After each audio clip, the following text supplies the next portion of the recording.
జై శ్రీరామ్. అశోకవనము దేవేంద్రుని నందనోద్యానము వలె నానావిధ వృక్షాలతోనూ నానావిధ లతలతోనూ నేత్రపర్వంగానూ మనోహరముగానూ ఉంది. ఎండిపోయిన అడవిని అగ్నిహోత్రుని వలె ఈ అశోకవనాన్ని నేను ధ్వంసము చేసివేస్తాను. ఈ వనమంతా విరిగి పడిపోయినట్లయితే రావణాసురుడికి నా మీద తప్పకుండా కోపము వస్తుంది.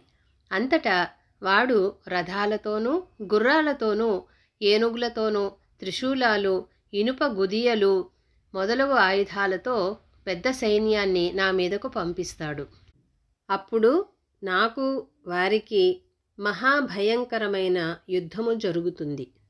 ఓర్వలేని ప్రచండ పరాక్రమముతో నేను రాక్షసులతో పోరాడుతాను. రావణాసురుడు పంపించిన సైన్యాన్నంతా నాశనము చేసివేసి నా దారిన నేను హాయిగా కిష్కింధకు పోతాను అని హనుమంతుడు అనుకున్నాడు. ఇది సద్గురువు చేసే కార్యము.